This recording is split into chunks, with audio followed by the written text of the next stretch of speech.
Hi, gang. It's Patrick. And Ryan. Coming up on today's episode, we get a trip report from Ryan's latest trip to Disneyland Paris. As always, we discuss the latest Disney news, and we close out the show with some quick D. All that and more on today's episode of Gays Do the D. To all who come to this happy place, welcome.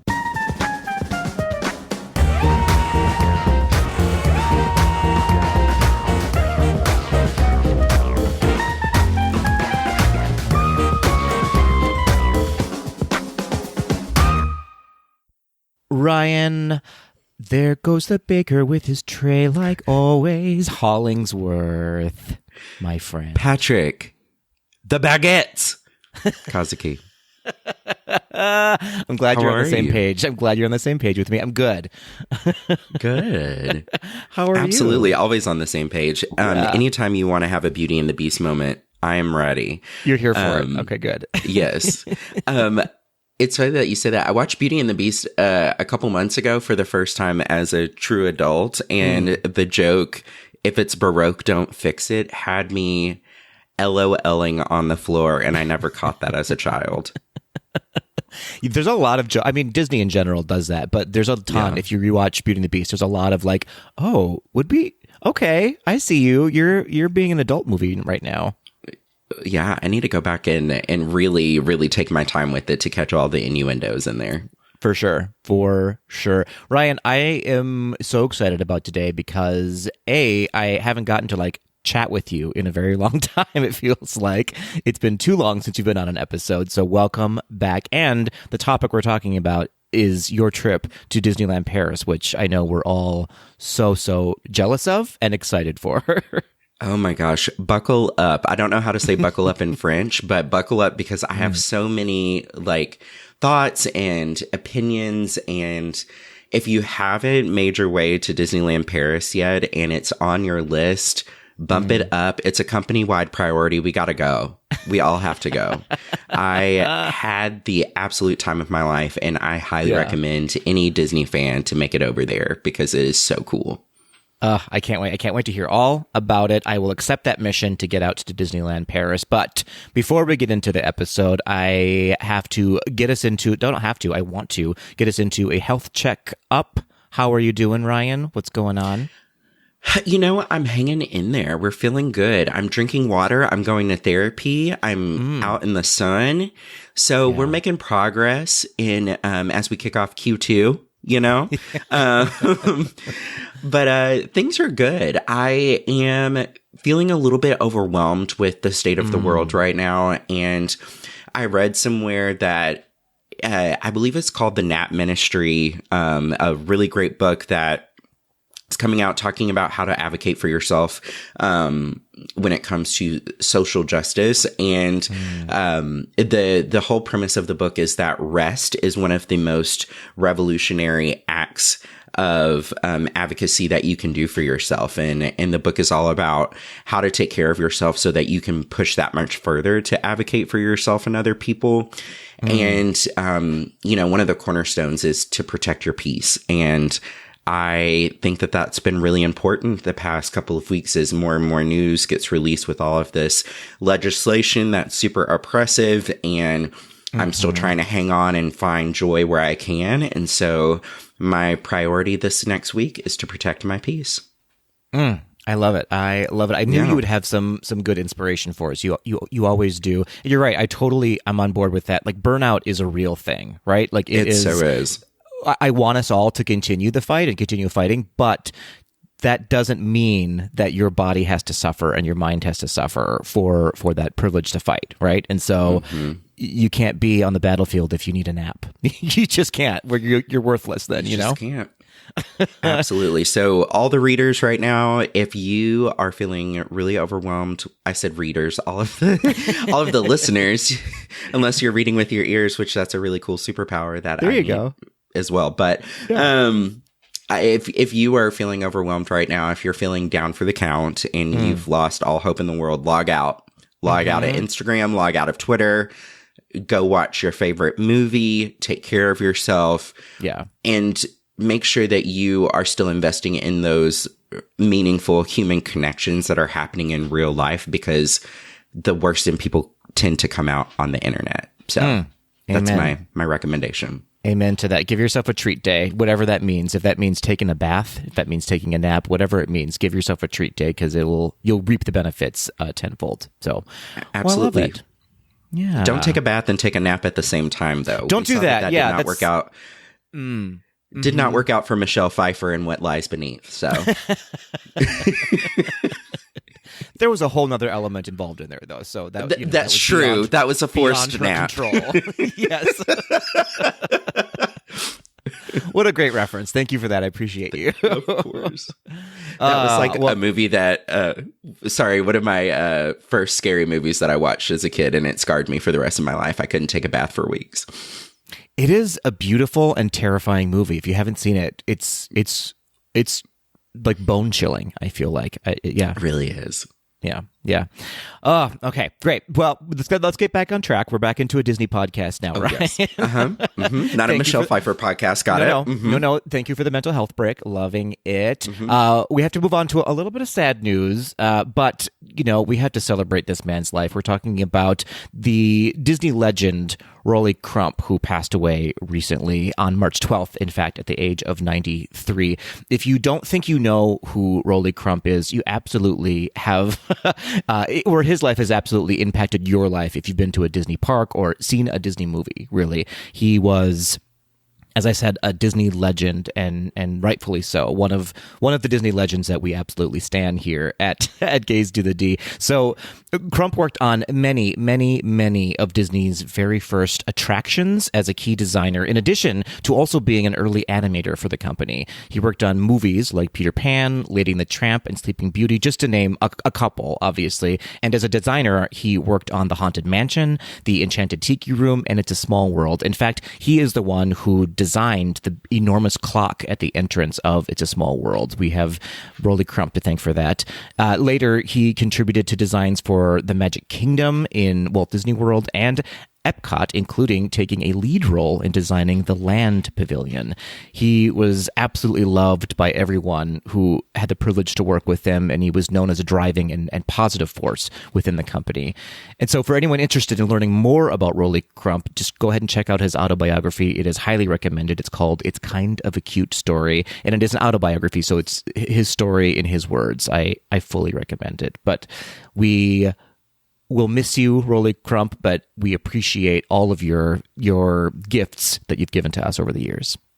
Absolutely.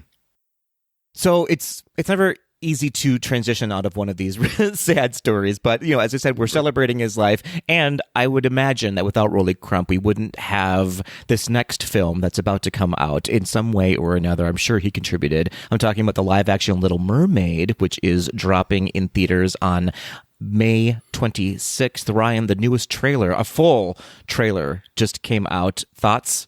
Gooped. Gagged.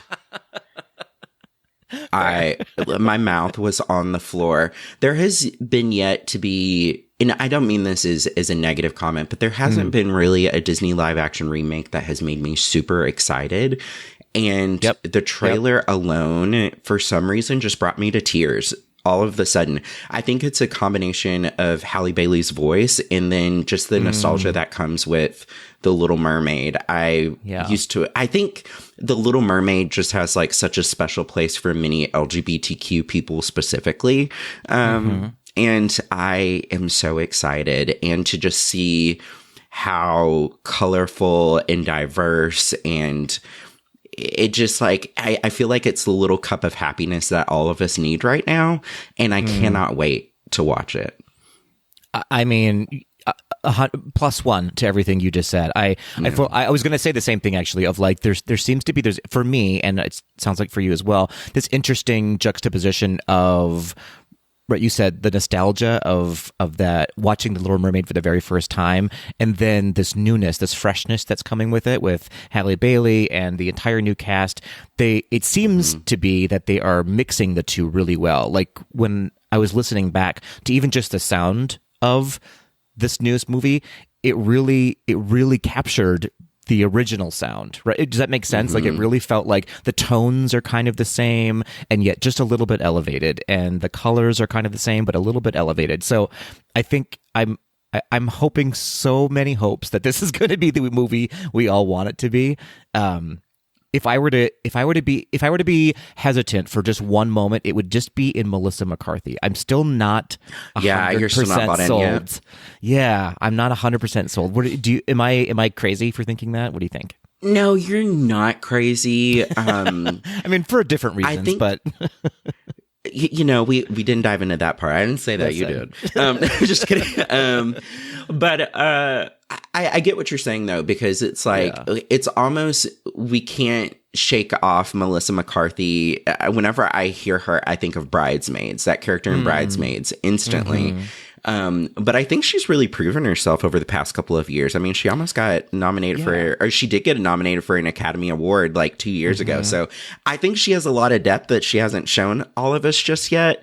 And I'm really excited to see what all she does with it. I'm going to give her a chance. Fair. Yes, of course. Yeah, absolutely. I want to say, I don't mean to say that I don't like Melissa McCarthy. I love her.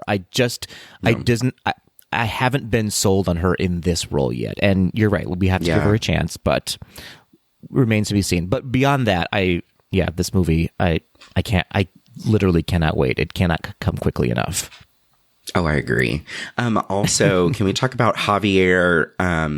What's Javier's last name? Who's going to be King Triton? Bardem. Oh my gosh. Yeah. Yes, yeah. I think it is Javier Bardem. And was he in Pirates of the Caribbean 4? Was he?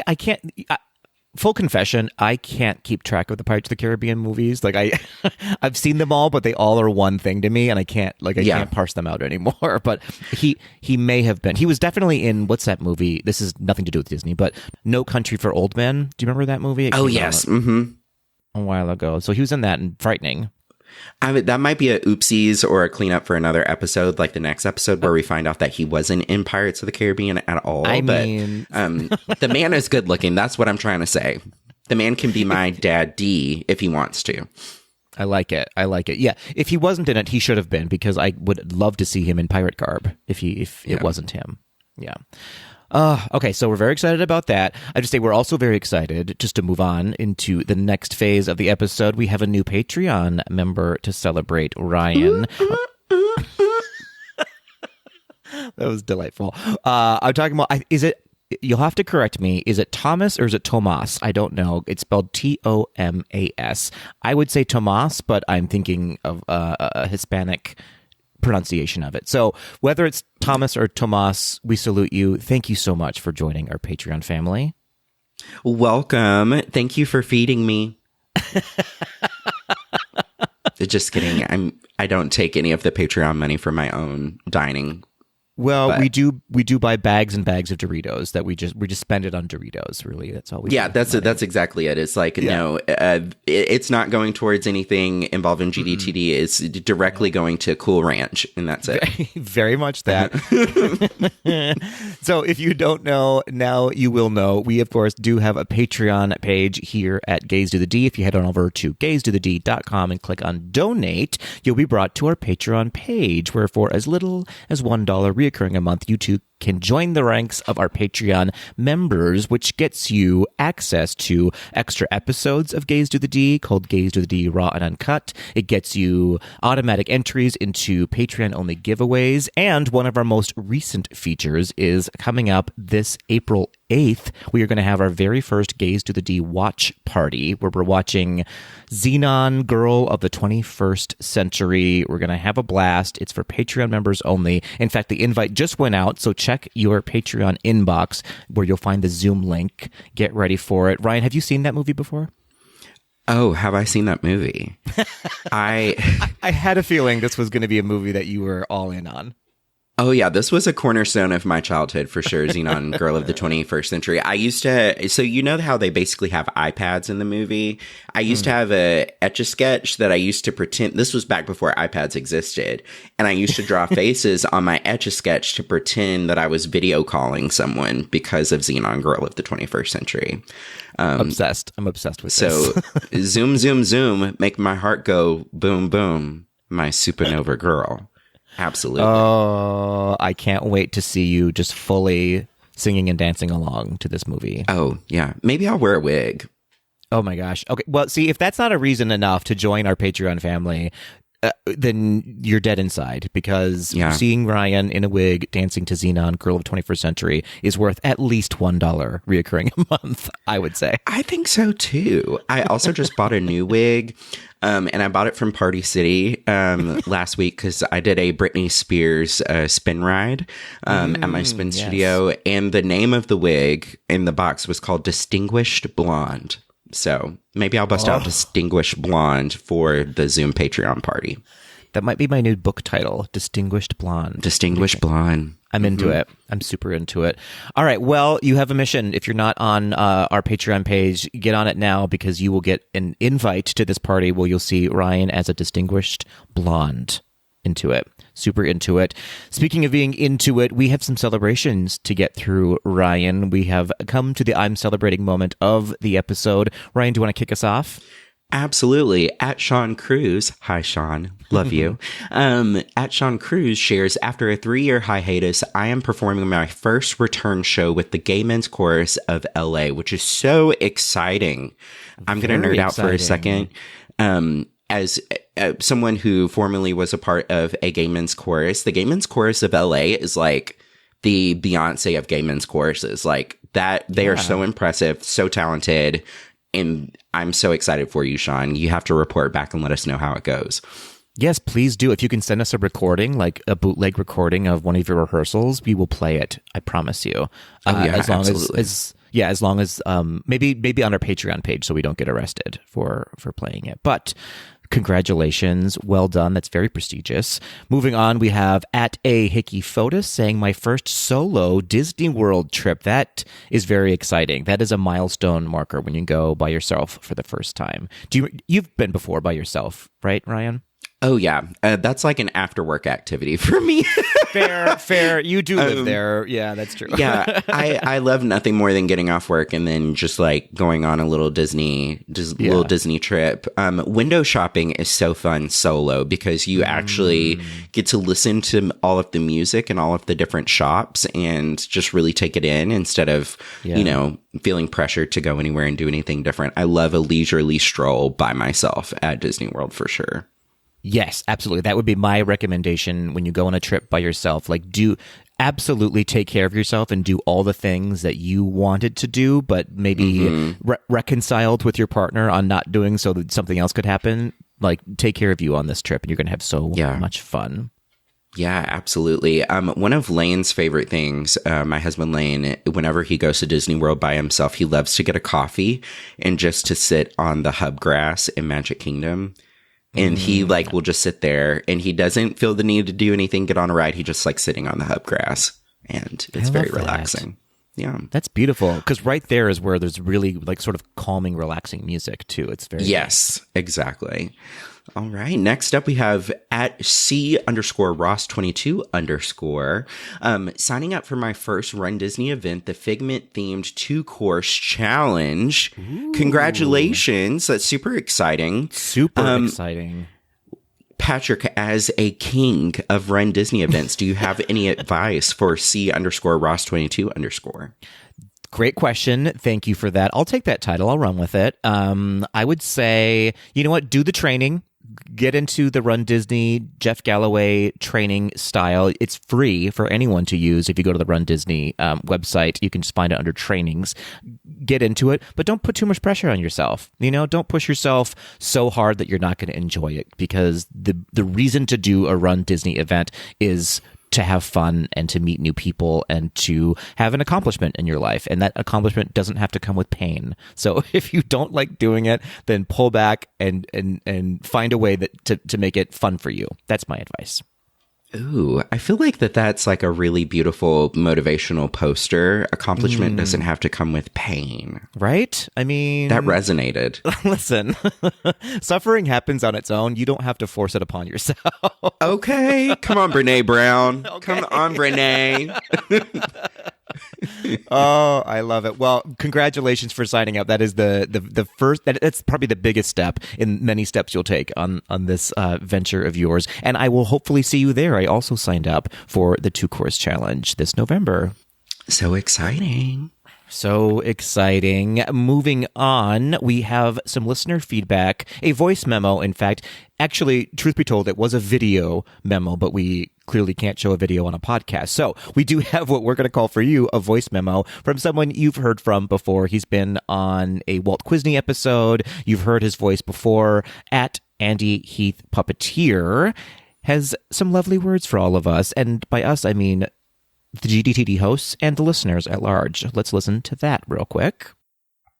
Hey there, hi there, ho there, it's a Disney kind of day. Mickey and his friends are calling out your name to join the Disney parade. Hello, greetings from the UK. I'm going to try and get back into sending you video messages more regularly. Hi. I just wanted to say I hope everything's going well over there. I really miss having these Monday morning weekly podcasts to listen to. I wish you guys could do one every week because I do miss it. Very excited because we've just booked our holiday to Disney World in September. So we're coming for 2 weeks in September, taking 2 friends of ours who are in their sort of late 30s, early 40s, who have never been to Disney World in their life. So we're taking them as their guides and hosts for 2 weeks. Very excited about that. It's going to be super fun. And we also get to experience all the Halloween stuff. So the Halloween at Disney and the Halloween at Universal. And yeah, it's going to be a great trip. Anyway, that's what I'm celebrating. All the best to you guys. Can't wait to hear Monday next week's podcast. And yeah, all the best. Hope the world is great and everyone is having a wonderful time. Bye-bye! Andy's voice is just makes me so happy. He's such a treat. He is a treat. I love that listen, Andy, send us video messages anytime you want. I'm not going to lie to you. I don't want to make you uncomfortable, but you're not an unattractive person to have a video message from. Am I right, Ryan? Retweet.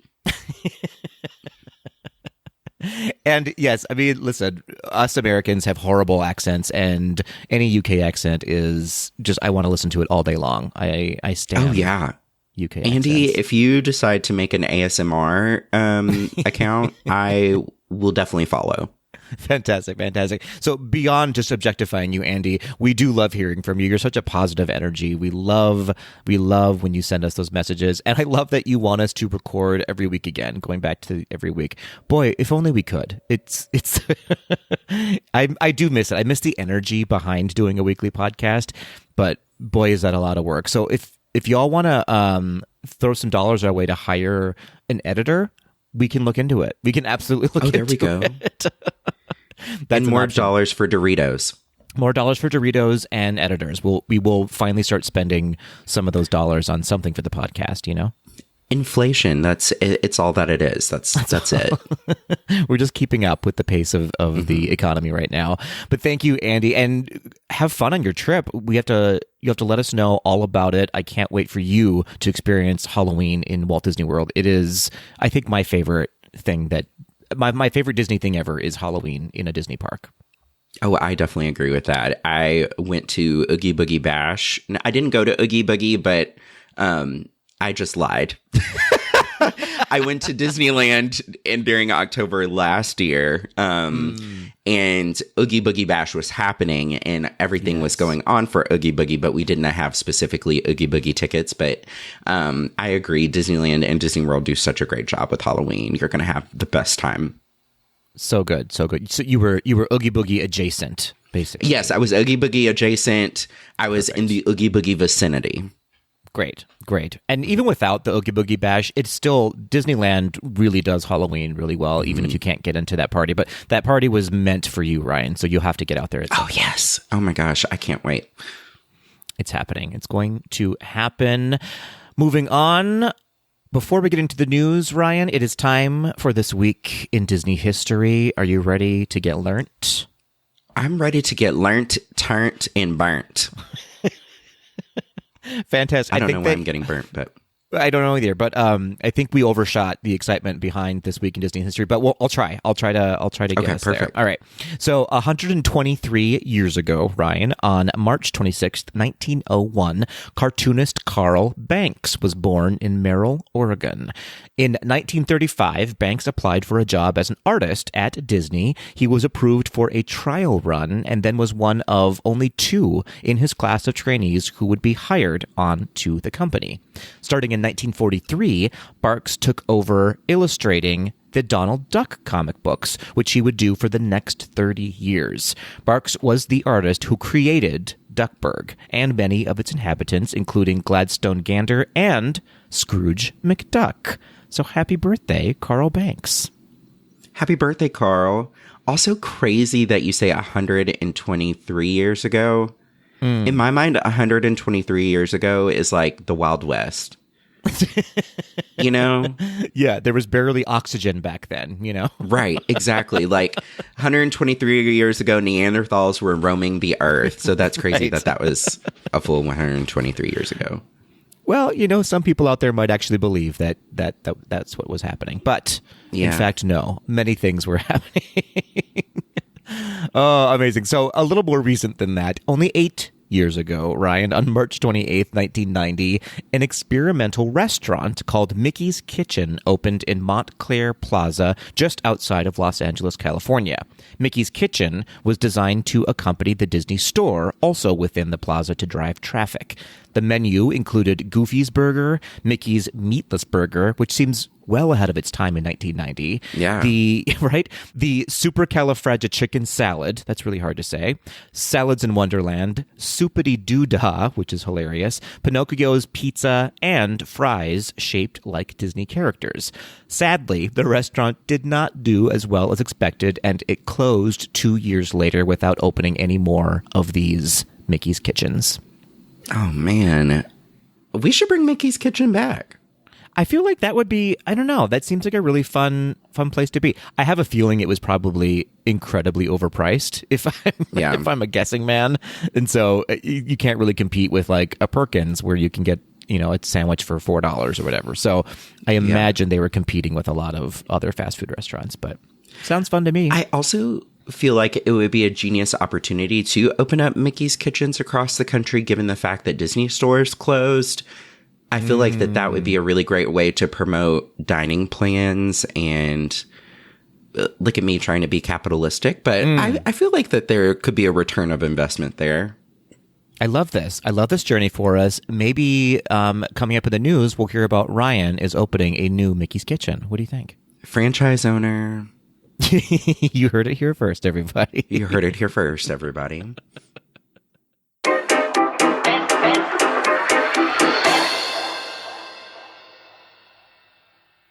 All right, kicking off the news, I have a very exciting news story, also reflective of my trip over to London and Paris. Let's head over to Cherry Tree Lane, as a former Walt Disney Imagineer has posted concept art for the postponed Mary Poppins ride that was previously announced in Epcot. So this was announced at the 2019 D23 Expo, along with an expansion of the United Kingdom Pavilion that was supposed to add an entirely new neighborhood to the pavilion, complete with a ride. And in the plans, guests would step in time down Cherry Tree Lane past Admiral Boone's house and then enter number 17, home of the Banks family, where their adventure would begin. So this new art shows an overhead plan view of the attraction, including the pre-show area, the ride system, and the exit. And as speculated at the time of the announcement, the ride is a teacup style spinning flat ride taking place in a show building with decorated backgrounds. And the pictures look beautiful, Patrick. Have you seen them yet? They do. They look really, really beautiful. I'm sad that this has not yet come to fruition. I'm interested to know Does this mean it might still? Yeah, so this came up in 2022 at the 2022 shareholder meeting, and Bob Chapek at the time responded to the question, and he said that the project is in a holding pattern currently, but they look forward to refunding the Mary Poppins ride in the future. So I guess no kind of determined start date for the project. So we'll just have to wait and see whenever we can chim chim cheree. Oh, see what I did there? Yes, that was good. Yes, indeed. I did. I appreciated it. I have to say, okay, so here's my one. It's kind of a big one, though. The idea of a Mary Poppins ride actually just being another teacups ride does not excite me very much. I have to say, I was a little disappointed that was like, that's what you were going to do with Mary Poppins and make it a teacup ride? It just didn't quite make sense to me. I don't know. What do you think? Can I share something that's controversial yet brave? Yes, please. I love the Ratatouille ride. And I know that I am in the minority. I know a lot of people who think that the Ratatouille ride is boring. I think it's adorable. Oh, I do too. I'm with you could ride 100%. All day long. And I think that the Mary Poppins ride instead of a teacup ride would be really beautiful in a Ratatouille-esque trackless kind of parade through different scenes of both the classic Mary Poppins movie and Mary Poppins Returns. I would love that. And I think that there would be some really great smells and things from the Ratatouille ride that could be implemented in the Mary Poppins ride too. But I agree. Imagine being transported to the rooftops of London in the Step in Time number. You know what I mean? Like that's. I understand that the real estate is probably there's not an option for that to put something because that would require an enormous amount of space to put something that big in there. But I don't know. I feel like I would almost rather it just be a cute Mary Poppins pavilion rather than another teacup ride, if that makes sense. And you know how much I love the teacups, but we only need one teacups. Like we don't need we don't need two. We don't need more teacups. Yeah, I agree. I also love the thought because there's so much like coming off the page into real life when it comes to Mary Poppins. If there was a 3D element to the ride, I think that would be a really neat addition, especially given with Mary Poppins Return, all of the cool things that they did with the CGI. It would be a really cool opportunity.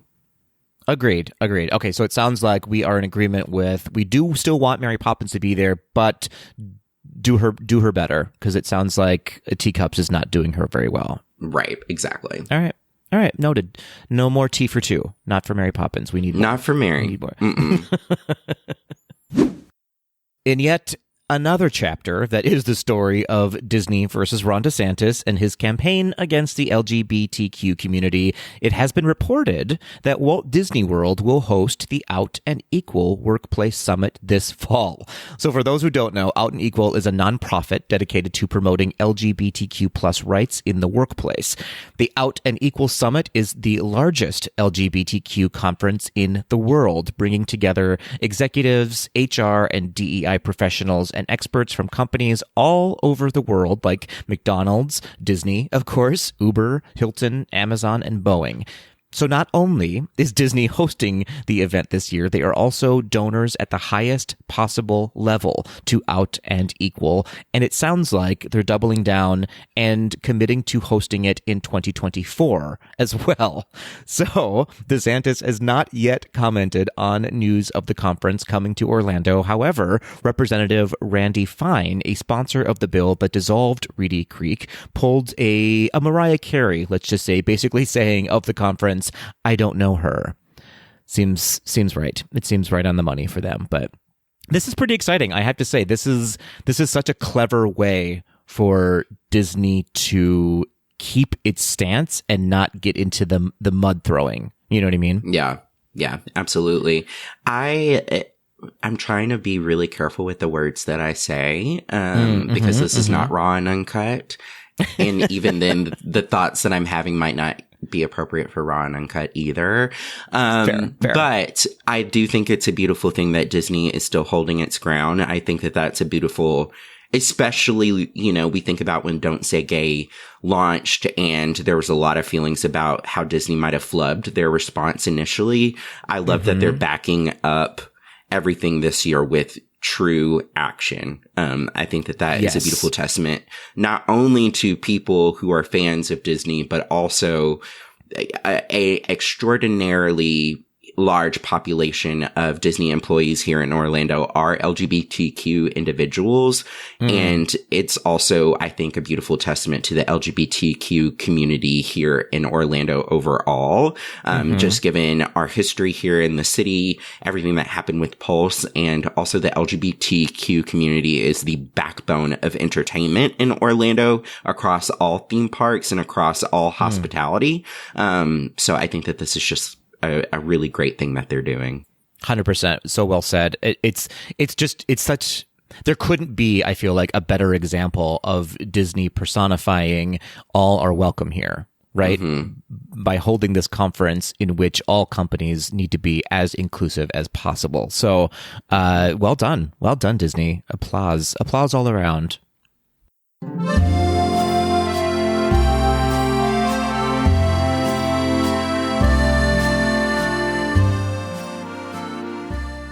Bonjour, Ryan. Bonjour. Parlez-vous anglais? Those are the only two things I knew how to say in France. You're further than me because I only knew bonjour, basically. Yeah, and I'm sure I even said it wrong. Actually, there's an episode of Dexter's Laboratory from Cartoon Network back in the day where all he says the whole episode is omelette du fromage, which is cheese omelet. And I did, in fact, order a cheese omelet in Paris, and I did get to say omelette du fromage, and it made my life. Fantastic. I love that.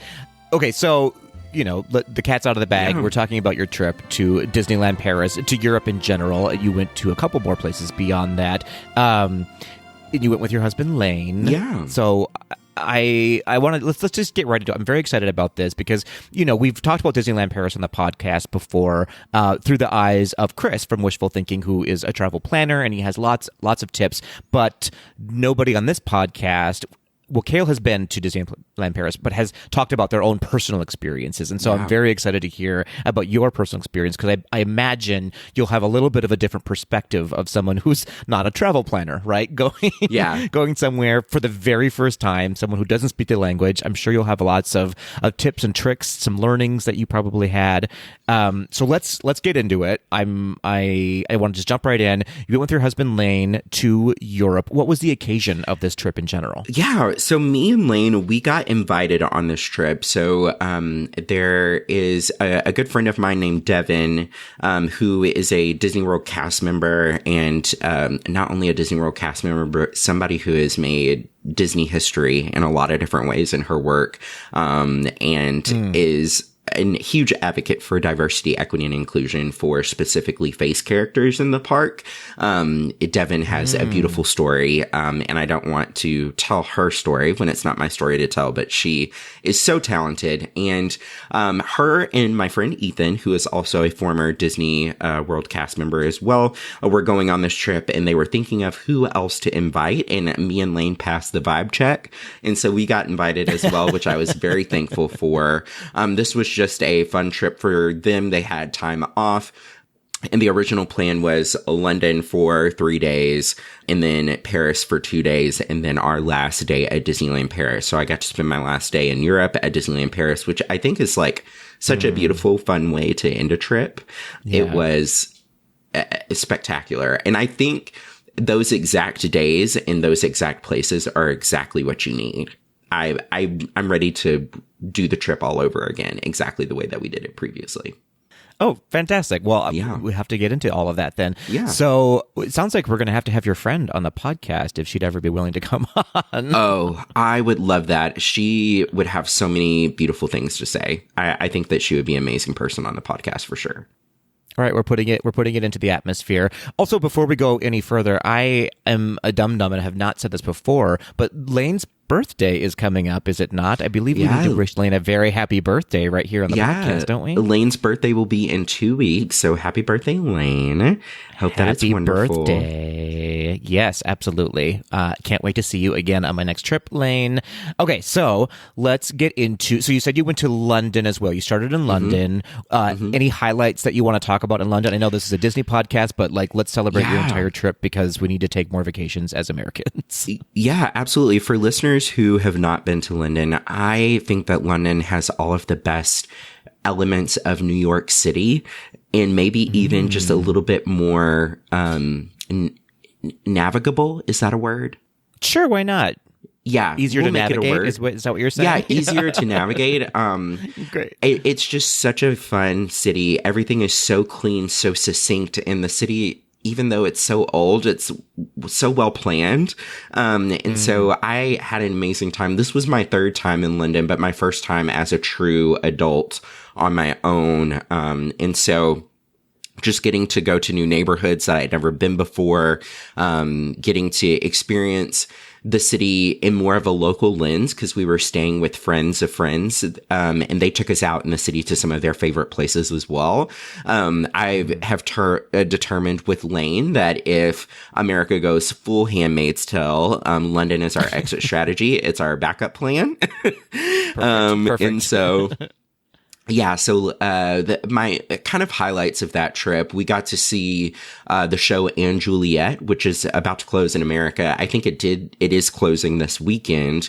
Really fun jukebox musical by the writer who wrote most of the kind of 90s, early 2000s hits of a lot of our favorite boy bands and pop divas of that time.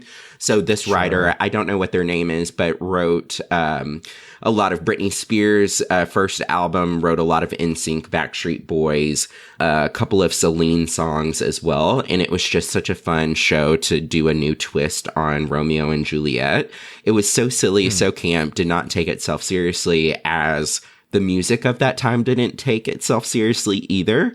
Right. And so it was just a blast. One of the cool things too about going to London was just the way things aren't as inflated as they are in America. Like, we got tickets to see the show for €20, and that is unheard of in America unless you're doing like rush tickets for Broadway, you know. Broadway is becoming so expensive and unattainable for so many people. And so I just hope that we can take that model after the West End a little bit more to make prices of tickets more reasonable. I also ate my way through London. I ate everything that I could get my hands on. And just, it's something about English desserts that just slap, you know? I love Cadbury, specifically Cadbury chocolates and things like that. And you don't really see a lot of Cadbury things outside of Easter in America. But in London, they have Cadbury everything all the time. And not only that, but they have Cadbury chocolate bars that aren't available in America. And I just, anytime I saw that purple wrapper, I was going for the gold. There was no golden ticket in any of them, but I was just thriving off of chocolate. Yeah, none needed. Cadbury for me is, there's something so like savory and sweet about a good Cadbury, and we don't get the good stuff here. We get sort of like the garbage Cadbury here. That's fine. It's still good, but it's not the real thing for sure. It's not the real thing. So that was amazing. And then another highlight on London really quickly is that we went out for a night of drinks at a place in London called Sketch. And if you haven't been to Sketch before, or if you're planning a trip to London, this is an absolute must do. So Sketch is a full building, and it is basically a full building of bars and restaurants that are connected to each other, but each bar or restaurant is a kind of living, breathing art installation. So the specific art installation that we went and had drinks in, it was very like mid-century modern futuristic, to where it was like kind of like 1950s or 1960s, but in the future, very Austin Powers adjacent. It was almost like we were in Dr. Evil's lair having drinks, and it was so amazing. Everything was in a dome, and then the bathrooms were all of the bathroom stalls were individual eggs. And so you open the door to an egg, and that was like your little bathroom. I know that sounds so strange saying it, but the way that I described it is exactly how it was. And it was the coolest bathroom that I have personally ever used before. Right. So that was cool. And the drinks were delicious. And you almost felt like that you were in, have you ever watched a movie where a montage is happening and people are opening doors and they're walking through different scenes almost of their life or different settings? It feels like that. I almost felt like I was in Inception because I feel like there's a lot of opening doors and you're in this like completely different world in Inception. And it was so cool. So whenever you go to London, you have to have drinks and dinner at Sketch. All right, Sketch, endorsed by Ryan from Gaze to the D. We heard it here. Absolutely. Okay, so after London, then you went to Paris, or France in general, I guess. But I don't know if you were in Paris proper the full time, or where were you in France? So we did head straight to Paris. And if you're planning your trip and you want to start out in London, getting to Paris is very easy through a train through the Channel.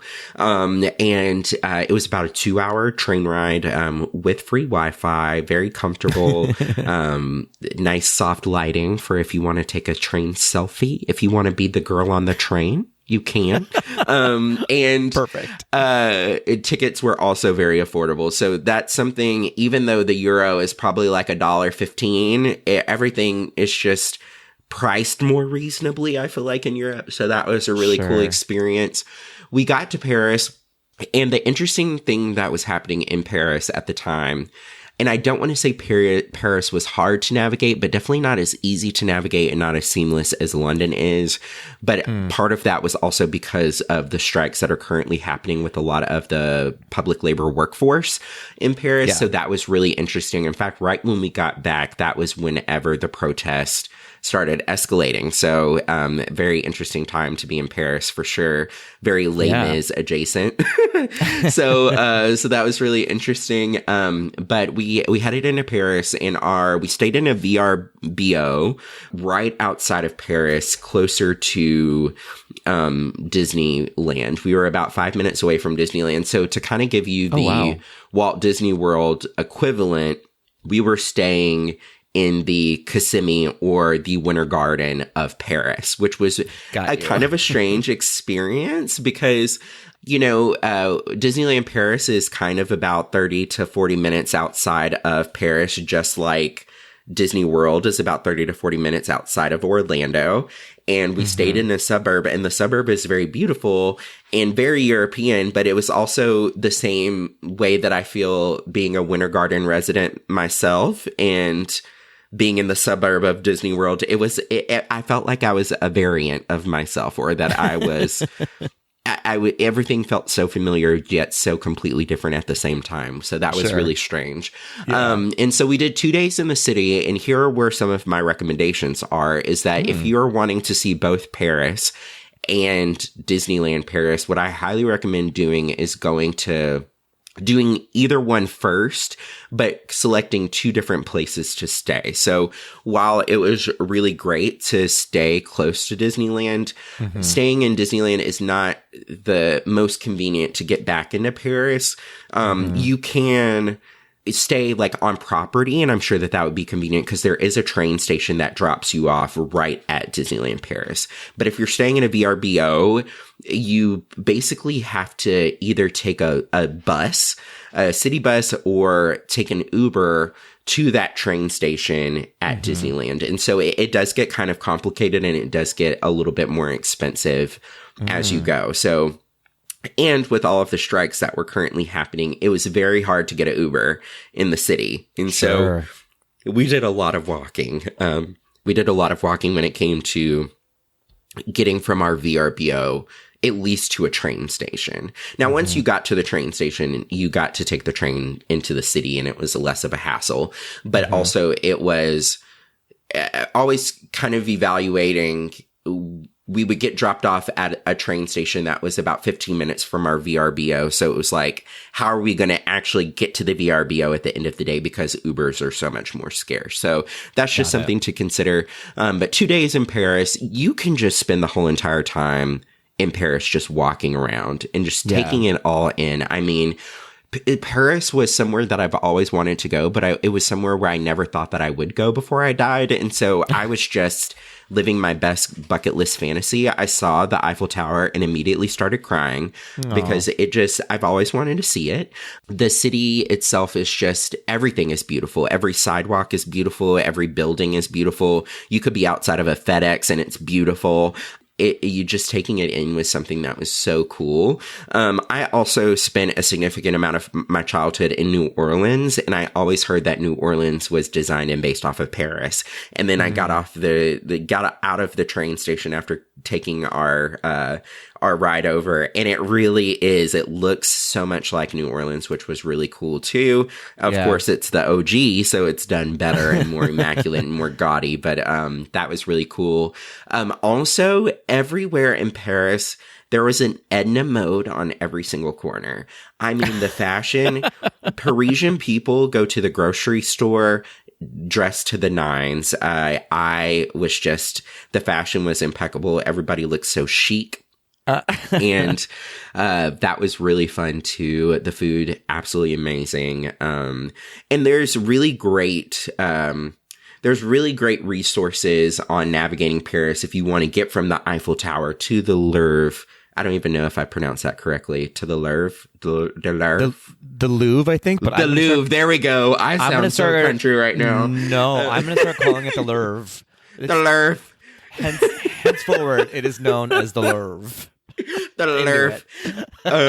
So Obsessed. to get from the Eiffel Tower to the Louvre and to the Arch and Notre Dame, like there's a lot of great resources on like this is like your most effective route if you want to take and hit all of the sites. It was really crazy to see Notre Dame. They have done a lot of work on it since it burned, so that was really cool to see, and it was amazing to see like how much the city is invested in restoring Notre Dame. So that was really cool. The Arch was under refurbishment and getting worked on.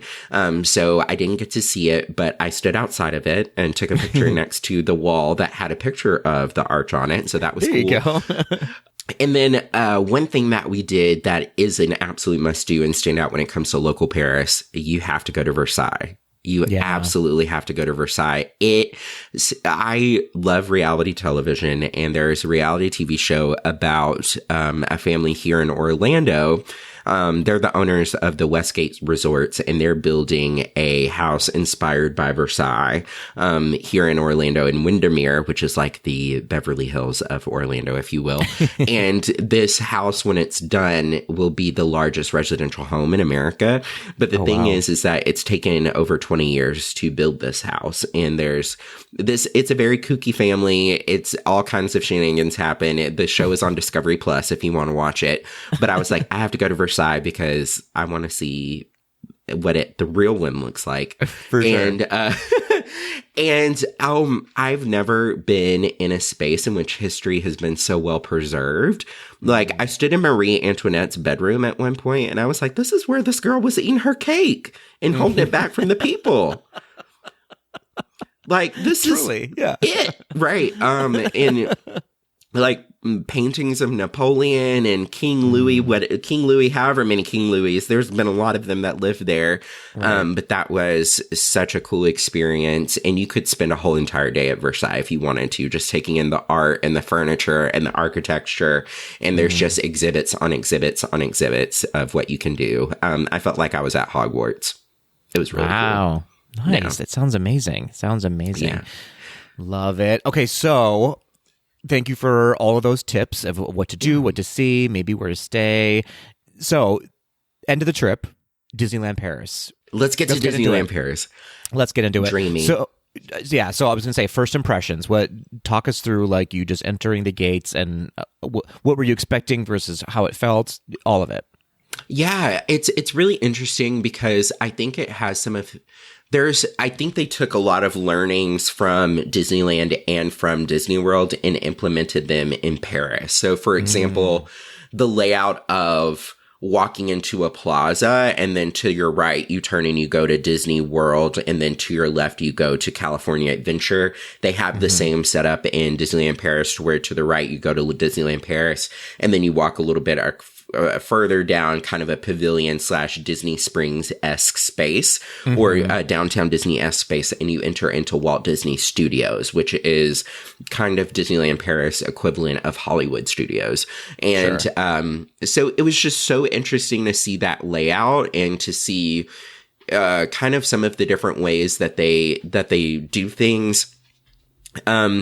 I don't know what I was expecting, but I think everything exceeded my expectations. Of course, their downtown Disney area and Disney Springs area is a little bit smaller. But the cool thing that I think that is really neat about Disneyland Paris is that it was built in 92. And so a lot of their stores, a lot of their merch areas are still designed like the original Disney stores. And that was so fun to me, you know, with all of the ginormous murals on the ceilings and all of the really large figurines of all the characters that are floating down, you know, that old Disney store feel, and even that feel that kind of World of Disney used to have for such a long time still remains there. And that was so special. Not to date myself, but you know, I was born in 91. The park was built in 92, and so it was just a straight shot to my personal childhood. And so I thought that was really cool. If you were in your early to mid 30s, I think that Disneyland Paris will just give you a shot of nostalgia, unlike how some of the other parks will. I know that a lot of people, kind of my mom and my dad's age, say the same thing about Disney World because it was built in 71. And so it is just such a cool experience. I don't even know where to start. How about I start with just like you walk in, you see Aurora's Castle. Aurora's Castle's gorgeous. And the way that they've built it up on a hill is stunning. It is like the centerpiece. It is such a beautiful soft pink, and immediately when you walk up to it, because it is a newer Disney park, everything is just pristine, and looks so good. I really loved how interactive the castle is too. So similarly to Disneyland, where you can go up into the castle, walk around, and see the story of, is that Sleeping Beauty? It is, yeah. Yeah, so they do a very similar thing in Disneyland Paris as well, where you get to walk through the story of Disneyland Paris. But in addition to that, you can go to the bottom of the castle and you can actually see Maleficent's dragon, which I was told, and I was like, okay, we're going to see a mural. No, there's a dragon. It's a big dragon. I was blown away. So I just felt like that was such a cool, immersive, like Imagineering moment for them to put the dragon in the basement, literally. For sure. So that was really cool. You immediately walk out into something very similar, Fantasyland. And the cool thing is that everything feels so familiar, but it's all so different. Everything has a touch of France on it, which I thought was really smart. And we immediately headed over into some of the areas like Tomorrowland. Their Tomorrowland is very 90s centric, but very 90s in a different way than Disney World.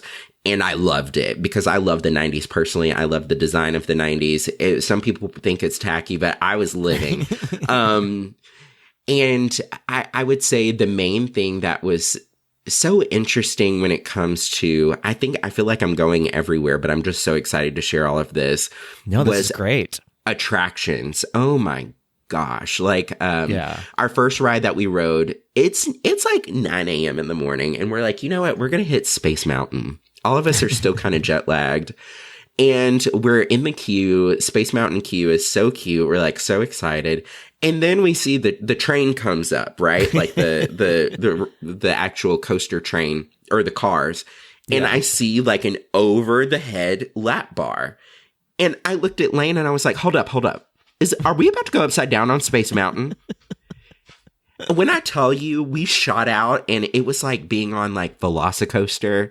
Their Space Mountain is wild and woolly. Like, I was mind blown. It was, and that was kind of the continuous theme throughout Disneyland Paris, is that they take some of the classic rides in World and Inland and they become very much so thrill rides. So they have an Indiana Jones roller coaster that was spectacular.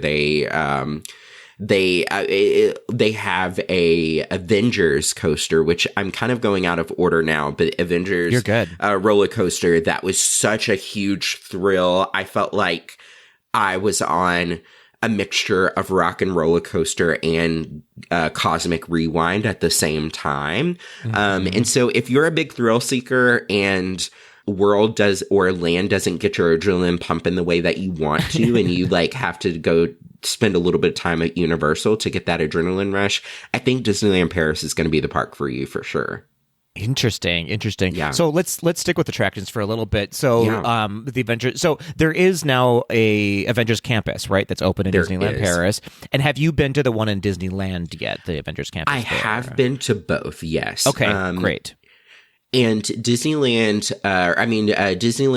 Avengers Campus is just a little bit more expansive. I think they've just had a little bit more time to work on it. And all that to say is I'm expecting there to be additions to Disneyland Paris. It was still really cool. They have web slingers. We got to see a couple of people. We got to see Thor and Loki. Fun. And they had like slightly French accents, which I was like, hey, Thor and Loki, bonjour. And then Doctor Strange as well. Doctor Strange was there. They have Pym's Test Kitchen as more of a sit-down experience and less of a takeaway experience. It's a really beautiful part of the park. I think that it seems like that they're working on some things too, like the way that Disney does, really tasteful, like this is hidden, you can see some things happening, but I'm not going to tell you what it is, and it just looks like kind of another building. So I wouldn't be surprised if they're going to announce further expansions of Disneyland Paris Avengers Campus soon. Attraction wise as well. So, if you know me, you know I am a sucker for Haunted Mansion. It is my favorite Disney ride. I have a giant Haunted Mansion tattoo on the back of my arm, and we got to ride Phantom Manor, which was my first international Haunted Mansion. Right. And oh my gosh, it is stunning. The outside of it is kind of jarring because it looks like the house from Psycho.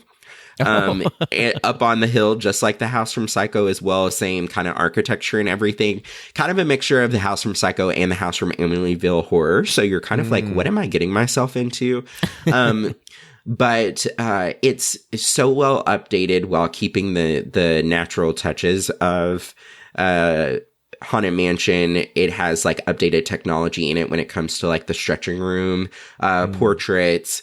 If you are a big Disneyland versus Disney World Haunted Mansion, this one leans more Disneyland in its structure and kind of how you go through things. I don't want to spoil anything for anyone who hasn't rode Haunted Mansion at Disneyland either, but if you have, you know exactly what I'm talking about.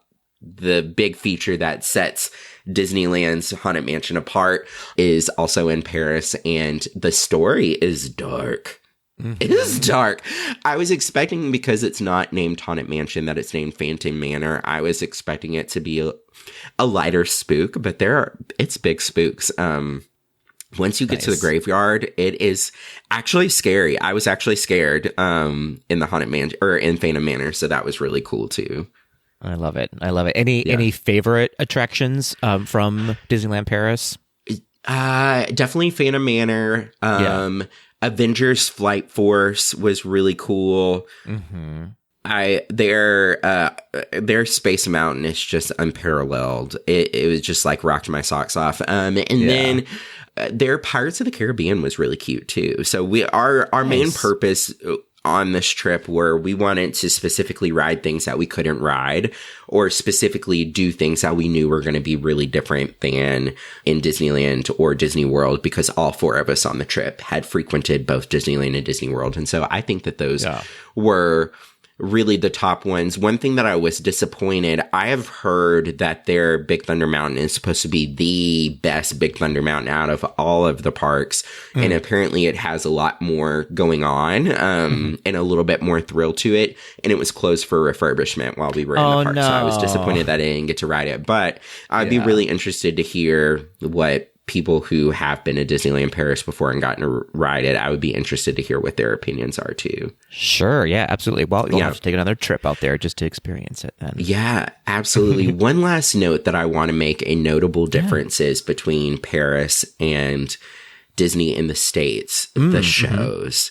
Patrick, the shows. Okay. The shows. Immaculate. So we saw 2 shows that day. We saw their I don't even want to say it is Festival of the Lion King. It is more a retelling of the Lion King than Festival of the Lion King. Sure. Spectacular. Absolutely amazing. Aerial effects. I felt like I was watching a Cirque du Soleil show, honestly. Wow. And live singers. It was a mixture of like Cirque du Soleil and actually going to see the Broadway version of Lion King. The set, the sounds, the effects, the costumes were all absolutely out of this world spectacular. So I absolutely love that. Wow. The other show that we saw was Mickey and the Magician, and I wasn't exactly too sure what was happening in the story because it was all in French, but to hear Mickey speak in French was absolutely adorable. Yeah. And there were face characters that were so good in that show throughout. And then not only that, I've never seen a Disney park show that involves such an ensemble heavy cast outside of Festival of the Lion King. And I thought that this was just going to be a show with Mickey and the sorcerer and then fun things happening in this room. And the show is set up to where you're in a loft in Paris, like a skylit loft in Paris. And they had all types of different things happening in the loft, like magic happening. And I thought that was going to be it. Then all of a sudden the stage goes dark. The set gets removed, and then there's all of these ensemble members dancing their heart out, tap dancing. At one point, they were French canning. Like, it was so amazing, and it was probably one of the most innovative Disney park shows I've ever seen. So definitely, I know that there oftentimes feels a rush to prioritize rides over everything else whenever you're in a Disney park. Take your time and go see all of those shows in Disneyland Paris because they are top tier. Awesome. Great tip. So you touched on this a little bit. Let's expand on it some more. So you don't speak much French at all, basically none. No. And is that the same case for Lane as well? Yes, same case for Lane. So what's that experience like then when you're in Disneyland Paris specifically? I imagine France itself is a different story, but Disneyland Paris, my hunch is that it's a little bit more accommodating, but you tell us as your experience.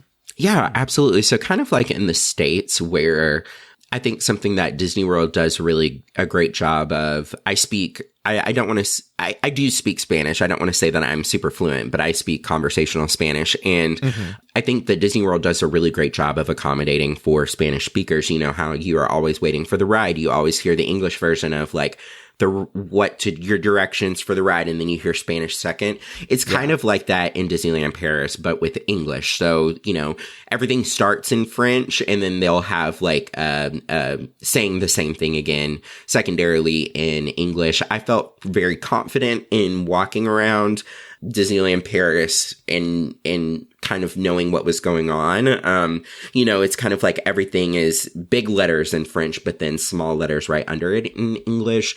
All of the cast members were very, very friendly. And I got a tip when it came to France specifically from another English speaker. And, you know, there's kind of a reputation or a stereotype that French people are rude to Americans or English speakers. And I don't think that that is necessarily the case. I think that it is that you, as you should in any country that you're visiting, you have to respect their culture. And so, you know, they always said, always lead with French first and then ask if they speak English second. And so that was kind of my policy in navigating Paris and also Disneyland Paris, is I would always lead with bonjour, or I would try to add the accent into it too, but I'm not going to do it here because I'm terrible at it. Bonjour, bonsoir, which is good evening, and then, you know, comment ça va, and then parlez-vous anglais? And then usually if you start with a couple of conversational phrases first, and then you ask if they speak English in French, they were all very, very friendly and very accommodating. And most people do speak English in France. The part that I noticed were moments is when I would forget to do that, and I would lead with, do you speak English first in English? And a lot of French people were, you would get kind of a little bit of an eye roll, which is understandable because I'm in France. I should lead with French. Sure. Yeah. And so, long answer for a short question. No, that's great. Disneyland Paris felt very confident in English. Paris, definitely speak French first. Or at least try, at least attempt. And then they'll respond to you, most likely in English. Noted. That's a good note. Yeah. That's just a good general note that we could all take in, is just meet people where they are, not where you want them to be. Absolutely. It's just like, and then we'll all get there together. So yeah, that's a great tip. Great tip. Absolutely. Well, let's move on to, my favorite topic is cuisine and food. And eating. My God. Any standout like snacks or meals that you had in Disneyland Paris? Oh, yes, absolutely. So, a must do is Disneyland Paris's version of the confectionery that's on Main Street. You have to go and you have to just buy everything. There are croissants, pistachio croissant, every type of croissant that you could ever want in the world in there. All of their desserts were so good. I personally had a muffin that was amazing. And also their espresso and lattes and Americanos are just top tier. That lived up to the hype. The French, they be bacon. They be bacon. So I loved any baked treat that we could get. Specifically, Elaine got the dessert that starts with an M, not a macaron, but and it's filled. Oh, is it traditionally French? The macaroons? Not a macaroon. And not a macaron. I want to say a Montclair. I thought that's what he said.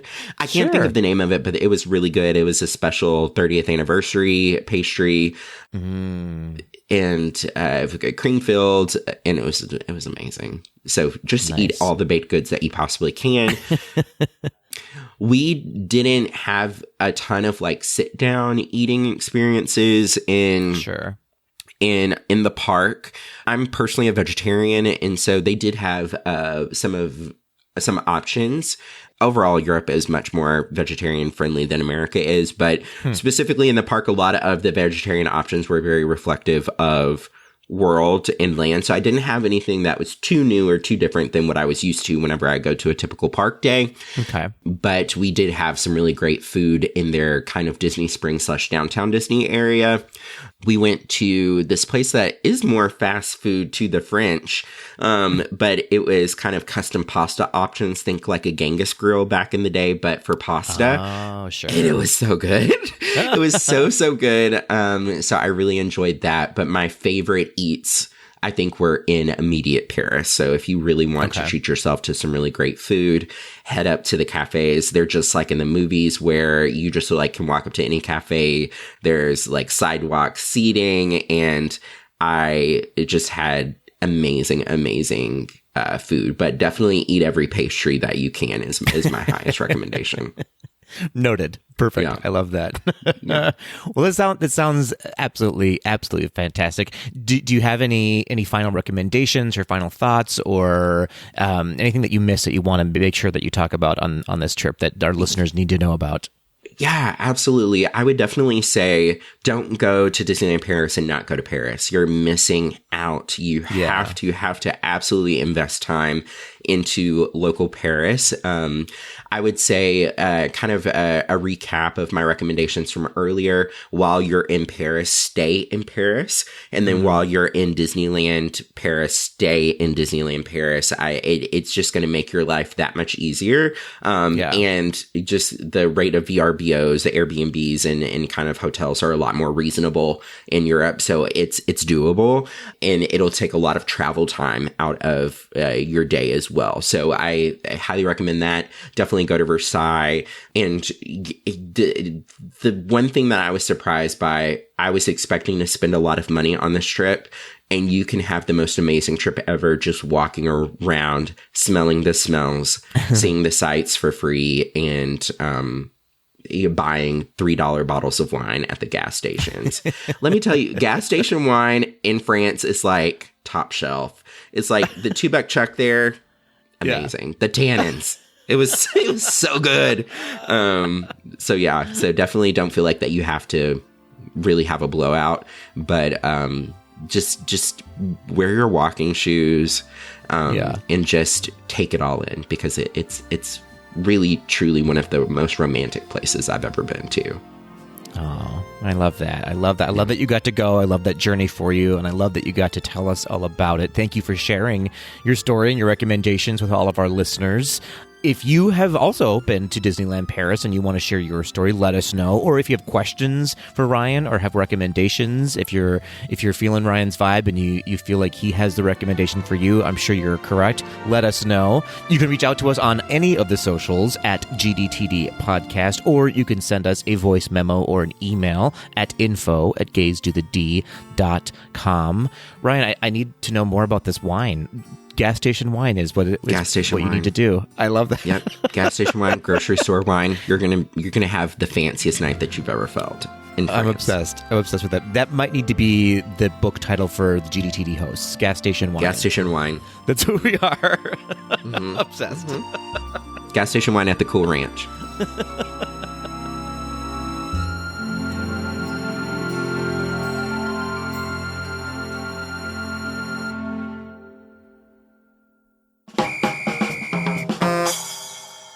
Ryan, all that talk about pastries, I'm super hungry now. Oh, yeah. I'm literally going to get in my car and go to Dunkin' Donuts after this. Yeah. Will it have the same feel as a pastry in Paris, though? Absolutely not. Great. Absolutely Perfect. Not. Know your expectations before you go. Mm-hmm. Yep. America runs on Dunkin', but let me tell you, France would not. France would be like, that is beneath me. France would never. Never. Oh, good times, good times. Well, are you ready, Ryan, for another day of some quick tea? Of course. Always ready for the D. I knew it. I had a feeling. We are once again crowdsourcing our quick D. We're outsourcing D today, Ryan, from our listeners. That sounds grosser than it needs to be, but this is where we are today. This is where we are. We did have one listener send us a question. If more come in, I'm sorry, but the only one that I'm seeing right now is from our buddy at Sean Cruz. Sean, what a dreamboat.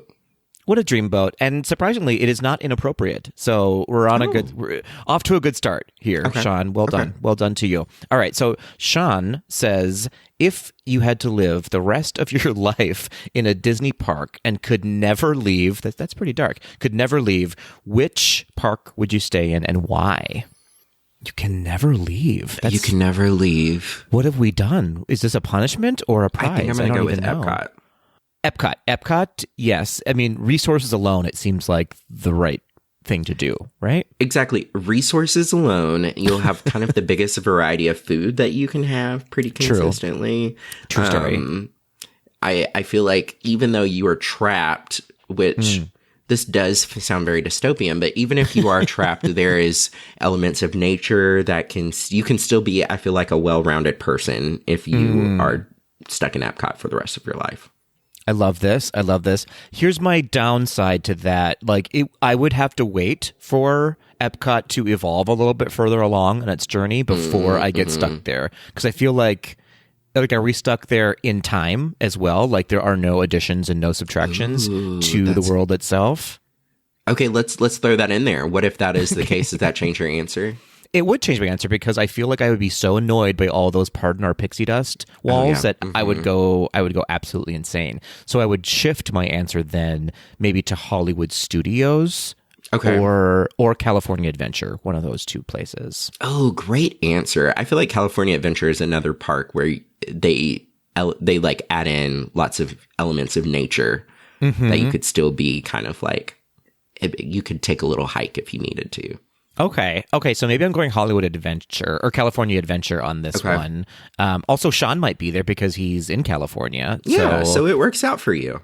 There's a plus, and usually D23 is there, so that's another plus. Well, I guess I can't leave the park, though. D23 would have to come to me. So, okay, California Adventure it is for me. I think California Adventures is just a little cleaner because it's a little bit newer as well. Yeah. Than Epcot.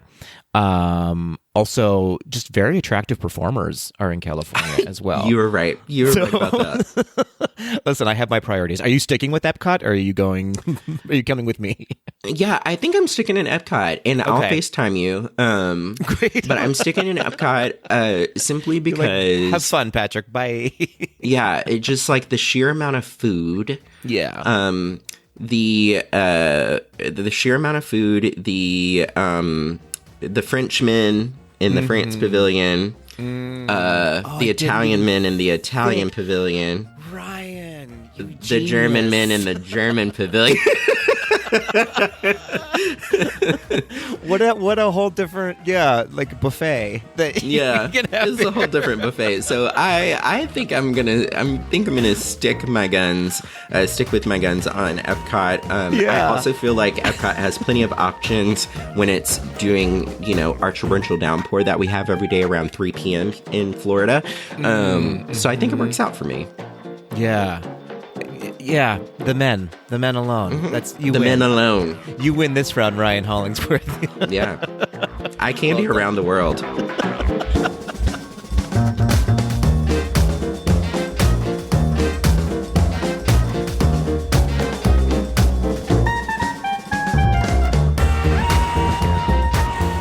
That will do it for this episode of Gaze Do the D. Thanks for listening. To become a patron of the podcast, visit our website at gazedothed.com/donate.